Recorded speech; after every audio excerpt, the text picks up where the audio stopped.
big time name to watch. Kliff Kingsbury, according to Ian Rapaport, talking Chicago Bears job opening.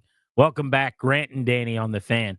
Danny, Washington's offense, for all of the discussions we've had about the regression in the last month that came to a screeching halt with a masterpiece offensively on Sunday against the Titans. They ranked number 6 in yards per play, number 5 running the football, number 6 passing the football. They're top 8 at avoiding interceptions. They're number 4 in generating first downs. They are number 6 on third down. They're number 1 on fourth down. And they are 7th in the red zone. After going 5 of 7, they've climbed a bunch of spots. Kliff Kingsbury, as a coordinator, is going to generate interest. The question is, do we think after just 1 year as an OC, he would leave Washington to go take a head coaching job? I do. I think that's always been the goal. And sometimes that's okay, by the way. So I think of, I'm trying to remember the name of the cornerback. I'm blanking on it now all of a sudden. But there was a player that needs a reclamation. Ronald Darby, I think was the name I was thinking of, who was a former top pick, hadn't gone well, was injured a bunch, needed a rehab. So we'll give you a 1-year deal. We need good corner play. You need to rehab your image. Everybody benefits. We can't sign you long-term, but we'll give you a chance to showcase. Boom, he did. Everybody lives happily ever after. That's what this is to me. A guy with head coaching experience who's trying to rehabilitate his head coaching image to show that he's adjusted and learned and changed some things. He had a sabbatical, time back in college. Now you're running one of the league's hottest offenses. The young quarterback has thrived under your tutelage. I think I've always thought that's what this was a, hey, this makes sense for you. It actually makes sense for us too. And we're going to have a bunch of guys underneath you that will kind of hopefully keep implementing your scheme and design. So it's not too much of a curve or an adjustment period year over year. But I've always thought that's what this was. If it goes well, he's gone. So it stands to reason that Kingsbury or any other recently fired head coach would want to be a head coach again. It's not like he's had 2 or 3 opportunities and failed, and so he's not in the coaching circle of guys that you want to offer a job to. He had 1 opportunity. It didn't go that badly, by the way. You know, the Cardinals got off to some incredible starts, had a playoff run, ended up after a couple of key injuries to Murray going sideways, and he ended up falling on the chopping block. He goes and rehabilitates himself essentially at USC, working with Caleb Williams, and lo and behold, now Williams is the pick at 1 with the Bears, the best opening this offseason. A guy in Kingsbury that's already interviewed for your OC job that you, for whatever reason, didn't take last year is potentially now going to be a candidate again for your head coaching job. So I get all the connecting of the dots, 100%. I also think it's easy to assume he'd want to be a head coach, Danny. Why? Because you're going to make 2 or 3 times what you make anyway, maybe more, honestly. And if you're making a couple $1 million if you're $2.5 million or something, you might make 3 times that as a head coach, depending on where you end up. On top of that, isn't some of this just an ego thing? And I don't mean this negatively, but like 100% you don't want your name on the radio show. You know what I'm saying? Like, of course, you don't want to be doing the drive time. You don't want to be whatever your business is. Like, some of it is you're working towards something. As a coach, your whole life, you're not working toward being an OC. Well, yeah, these guys are the alphas of the alphas, right? Like the athletic arrogance that you have to play this game is off the charts. You have to walk into these car wrecks thinking you're invincible. Same thing with a coach, that your way is the best way. Because you could learn from anybody. You could do anything. You could run a wishbone. You could run, the oop-de-oop like Varsity Blues. You could do a million different things. You've chosen your way. Your way to you is the best way, and all you want to do is be a competitor and prove it. So yeah, and that's not a knock at all, by the way. That competitive spirit is what drives these guys to such high degrees, and it's why they're in such demand. So yeah, I mean, to me, this has always been, of course, like, you know what I mean? Like, if it goes well, that's the risk of having a defensive head coach, is you've got to make sure you have a good tree underneath him. And that's looks like what they've done by design. Proof will be in the pudding over the next several years, if it works. So, but here's what I've heard, and I don't know how gospel this is. I'm just passing along what I've been told. And this is from 2 people. One is around the organization day in and day out, I will say. And the other is someone who knows Kingsbury decently. Both of them have told me they'd be surprised if he left this offseason for a head coaching job. That essentially, when they talk to him, at least this past offseason or going into this OC job, that his goal was not to try to get a head coaching job as quick as he could. He's a little bit of a different guy. How many times have you guys seen Kliff Kingsbury doing interviews outside of the podium this year? I'm not sure that you have. He doesn't really enjoy the media part of this. It's not fun for him. Doesn't make him a bad guy. His obligation is right now to talk once a week, go out, answer questions. He does that. And for the most part, he doesn't bristle or get overly annoyed. I think he kind of got agitated at some questions and handled it fine. I mean, it was playful. But last week about the regression, the Cliff or whatever. But if you're a head coach, the amount of extra work and time and obligations outside of just drawing up plays on a napkin and calling plays and working with your quarterback is astronomical. Does he want to do that? I think it's a fair question. Look at like Ben Johnson as an example, who the last 2 off seasons has been the single most sought after coach as a candidate.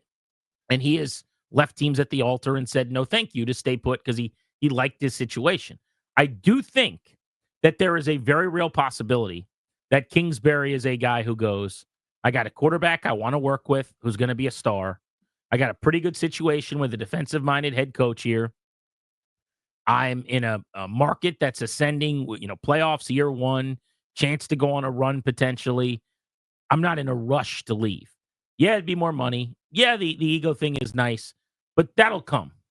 And I think there's something to that. Now, the only caveat I have is, are you going to get a better offer than the Bears with Caleb Williams and the group they've put together? If you're like, let's say for whatever reason, they interview Ben Johnson, they interview Kliff Kingsbury, and you got a real chance to get that job. I have a hard time imagining you're going to do better. Like with Ben Johnson, don't you think he regrets not trying to get Washington's job? You're not going to get a Adam Peters, Jaden Daniels, new hungry ownership situation wherever you go. If you go to the Bears, quarterback might not be as good. GM isn't as good maybe. And the ownership is way worse, it would appear. So I think you have to think about that. And that's why I'm open to the possibility that maybe, even though I'm told he won't want to leave, maybe the Bears job is so good he'd have to consider and that's a huge part of it to me, right? Like now, obviously this would be realistic. Like maybe it would. If Carolina comes calling tomorrow and you got to rehabilitate another 3-win team, they're trying to dig them out of the toilet with a terrible ownership group. Or like Jacksonville. Yeah, if Jacksonville comes calling again and whatever, maybe you don't leave. But I don't know. I mean, to me, sometimes it can be D'Amico Ryans. And every one of these guys is so, and again, this sounds like I'm being negative. I'm not, is so full of themselves that I'm the one that's going to fix it.